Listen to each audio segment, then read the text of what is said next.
कैसे हैं सब? Once again to rapid learn. चलिए बेटा, इंटीजर्स को ही आगे कंटिन्यू कर रहे हैं। मैं थोड़ा थोड़ा ही कंसेप्ट क्लियर कर रही हूँ, स्टेप बाय स्टेप चल रही हूँ ताकि आपको अच्छे से सब समझ आता जाए। चलिए, अब हम देखते हैं कि इंटीजर्स में आगे किस तरह के क्वेश्चन आ सकते हैं। कल हमने अल्फाबेट बेस्ड क्वेश्चंस करे थे। आज बेटा आपको उसी में आगे ऐसे क्वेश्चंस करवाने हैं जिसमें आपको ये क्लैरिटी हो जाए कि आपको जो नंबर लाइन है, मैं दोबारा से ड्रॉ कर रही हूँ, ये आपका जीरो है। इस साइड आपके पॉजिटिव इंटीजर्स चल रहे हैं, पॉजिटिव इंटीजर्स इस साइड को इंक्रीज हो रहे हैं, लेफ्ट साइड में हमारे नेगेटिव इंटीजर्स चल रहे हैं। तो मैं आपको बता रही थी कि आपको इस तरह से कंसेप्ट क्लैरिटी हो जाए कि आपको पता चले जाए कि हमने इंटीजर्स की लेफ्ट साइड जाना है कि राइट साइड जाना है। अब देखिए, क्वेश्चन आपको कैसे आ सकते हैं। जैसे आपको दो इंटीजर्स दिए हुए हैं, इसमें उन्होंने 2 और 9 दो इंटीजर्स दिए हुए हैं। इसमें ऐसा क्वेश्चन आ सकता है कि आपको बताना है which integer is on the right side.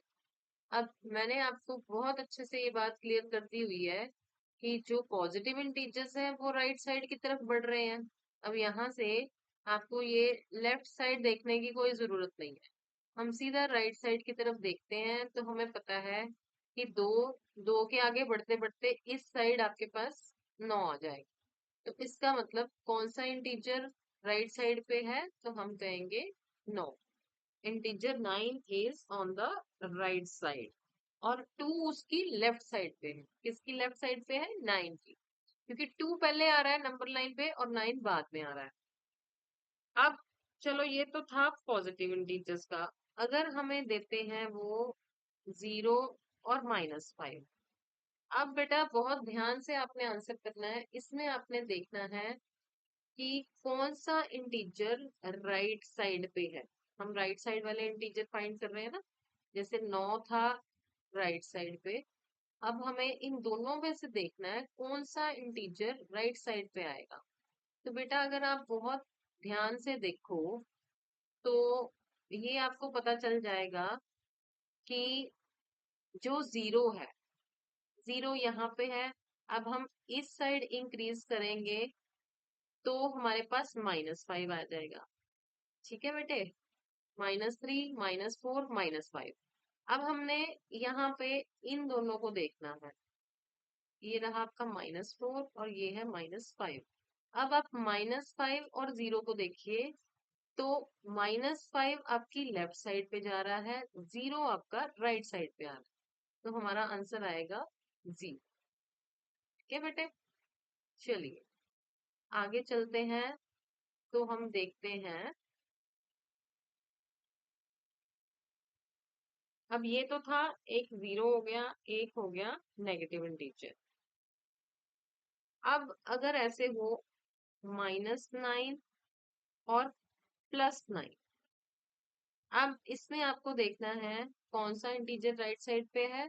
तो ये तो बहुत ही क्लियर है, -9 इस साइड आएगा, +9 इस साइड आएगा। तो +9 हमारा है जो वो राइट साइड पे। एक तो इस तरह के क्वेश्चन आ सकते हैं। एक आपको आ सकते हैं, जैसे आपको कोई इंटीजर दिया हुआ है, लेट अस से हमें -20 दिया हुआ है। -20 से छोटी 5 इंटीजर्स संपूर्ण संख्याएं लिखें। -20 से छोटी लिखनी है तो हमने लेफ्ट साइड की तरफ बढ़ना है। देखिए, तो इससे छोटी 5 कौन कौन सी संख्याएं आएंगी? -21, -22, -23, -24 और -25।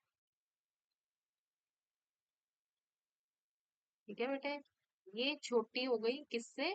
-20 से, और ये लेफ्ट साइड की तरफ बढ़ गई। अगर ऐसा आए -15 से 5 बड़ी संख्याएं लिखो, बड़े इंटीजर्स, तो हम किस तरफ मूव करेंगे? Right side. तो अब इधर क्या होगा? -14, -13, -12, -11 और -10। तो बेटा इन क्वेश्चन से आपको एक बात तो क्लियर हो जानी चाहिए कि जब हमने छोटी संख्या लिखनी है, हमने जाना है लेफ्ट साइड। लेफ्ट साइड पे जाते जाओगे आपकी स्मॉल इंटीजर्स आते जाएंगे। और जब हमने बड़ी संख्या लिखनी है तो हमने जाना है राइट साइड। अगर ये बात आपने समझ ली तो आज का कॉन्सेप्ट बिल्कुल क्लियर हो जाएगा आपके लिए। तो मैं 2 क्वेश्चंस आपके लिए छोड़ती हूँ, लेट अस सी आप कैसे करते हो। अब हमें क्या करना है? -19 है और -5 है। हमें ये देखना है कि कौन सा इंटीजर राइट साइड पे है। ऐसे ही हमारे पास है -9 और +17। बिल्कुल ध्यान से आंसर करने की कोशिश करना बेटा, तभी कॉन्सेप्ट क्लियर होगा। दोबारा समझ लीजिए, आज हमने इंटीजर्स में ये सीखा है कि जो 0 है उसकी राइट साइड पे पॉजिटिव इंटीजर्स है, ये तो पहले वाली कॉन्सेप्ट क्लैरिटी हो चुकी है। लेफ्ट साइड पे नेगेटिव इंटीजर्स है। 2 इंटीजर्स हमें दिए हुए हैं तो हमने उनमें से फाइंड करना था कौन सा इंटीजर राइट साइड पे। तो अगर हमें पॉजिटिव इंटीजर दिए हैं, इस साइड को हम इंक्रीज करते जाएंगे तो इधर से हमारे पास 9 आ गया राइट साइड पे। इधर हमें दिया हुआ था 0 और -5। तो हम देखें -5 जो है वो लेफ्ट साइड पे जा रहा है और 0 उसकी राइट पे आ रहा है, तो हमारा आंसर हो गया 0। ऐसे ही हमने -9 और 9 का किया, तो 9 जो है वो राइट साइड पे आ रहा है। एक तो ऐसे क्वेश्चंस हो गए। दूसरे आपको ऐसे आने थे कि -20 से 5 छोटी संख्याएं लिखे, तो हम लेफ्ट साइड की तरफ बढ़ते गए। आप ध्यान से देखिए कि नंबर बढ़ रहा है। आप कहेंगे 20 के बाद 21 तो बड़ा हो गया, लेकिन -21 है इसलिए वो छोटा हो गया। नंबर बढ़ रहे हैं पर नेगेटिव साइन होने के कारण वो छोटे हुए जा रहे हैं। -21, -22, -23, -24 और -25। अब था कि -15 से बड़ी संख्याएं लिखें 5, तो हम राइट साइड को बढ़ना शुरू हो गए। इसीलिए बेटा आज की कॉन्सेप्ट क्लैरिटी में ये टिप याद रखना कि जब हम लेफ्ट साइड पे जाएंगे वैल्यू स्मॉलर होती जाएगी, जैसे जैसे हम राइट साइड पे जाएंगे बिगर होती जाएगी। ओके बेटा, take care, see you in next class.